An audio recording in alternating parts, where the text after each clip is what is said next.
Salut à tous, comment vous portez-vous?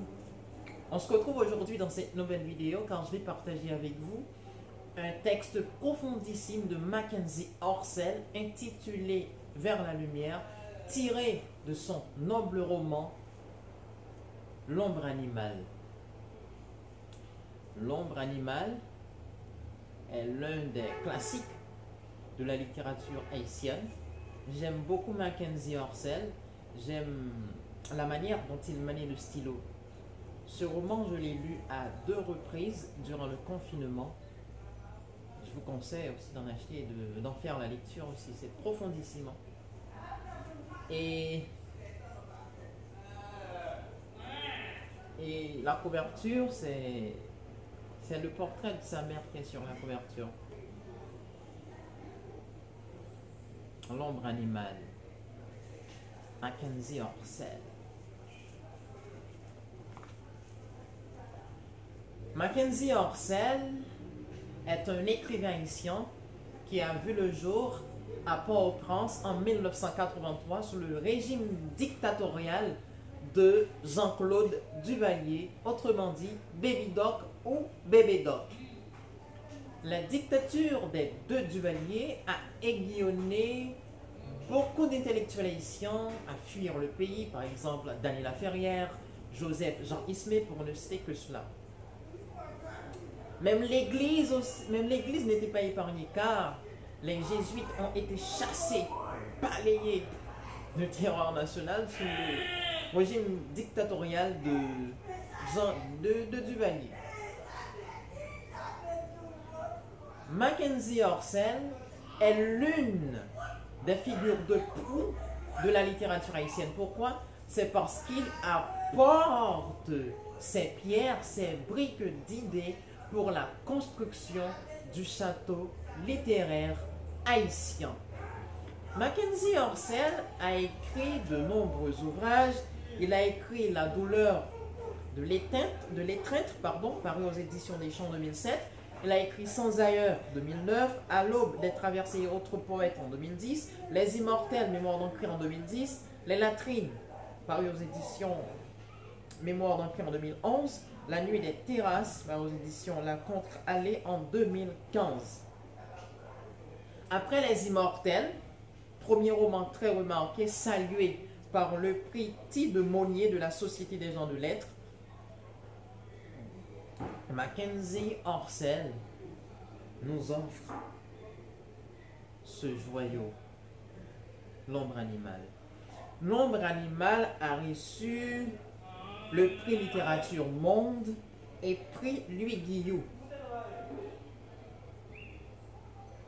Le texte que je vais partager avec vous est intitulé Vers la lumière. Il est dans la seconde partie du roman, car le roman comprend 2 parties. Une première partie ici, et la seconde partie ici. Donc je vais partager avec vous ce texte mélancolique, ce texte profondissime de Mackenzie Orsel. La chambre se noie vers la lumière, c'est le titre. La chambre se noie dans son silence habituel. Je ne sais pas quel temps il fait. Distinguer hier d'aujourd'hui, c'est la même histoire. Le même présent qui continue. Comme une litanie à travers chaque grain de poussière qui s'élève de cette route. Chaque dos qui disparaît, chaque rêve qui s'étend. La mer au loin et ses fantômes. La lueur renouvelée de la lampe, les minces fils du jour qui glissent dans les interstices de la porte et dessinent au sol des arabesques que la nuit submerge de son encre. Les acrobaties de l'araignée peaufinant son palais de fil, le souffle du vent au-dessus des cases abandonnées, d'où j'entends encore résonner les voix disparues, ce sont aussi ma voix. Mots, je n'ai que vos grandes gueules, vos imprudences, vos refus, vos hystériques instantanés, qui maintenant ne scintille que par le vide velouté de la mort. Le temps passe avec ses loups, ses faux fous rires, ses camions chargés vers les villes. Je suis sa puanteur.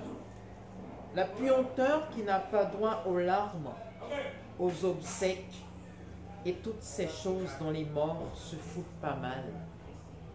Je ne suis pas morte, je vis à ma rencontre. Je t'avais prévenu, ça n'a absolument rien à voir avec une histoire. Je ne ferai toujours que vomir, crier pour ne pas m'étouffer. La parole des morts est une parole solitaire, car les vivants sont des vases vides. Ils n'ont d'écoute que pour eux-mêmes.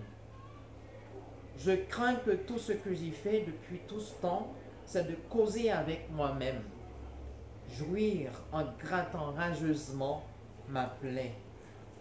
Je suis une charogne, je m'appelle toi, comme ma mère, comme ma grand-mère, comme la grand-mère de ma grand-mère. Dans notre village, les filles portent toutes le prénom de leur mère. Et toi, comment tu t'appelles? Vas-tu me raconter quelque chose? Voilà. C'est un petit texte très profond, très classique, bien ciselé, écrit par Mackenzie Oxel. Le texte s'intitule Vers la lumière. Il est situé à la dernière page de la seconde partie du roman intitulé L'ombre animale, qui est l'un des classiques de la littérature haïtienne, voire de la littérature universelle. Je vous conseille d'en acheter ce roman, d'en faire la lecture. Moi, je l'ai lu à 2 reprises durant le confinement. C'est profondissime, c'est mélancolique, voilà, mais c'est profondissime. Donc, je vous conseille d'en acheter et d'en faire la lecture de ce roman très profond de Mackenzie Oxel, qui est un écrivain haïtien dont sa plume est géniale et légendaire. Merci, merci et merci.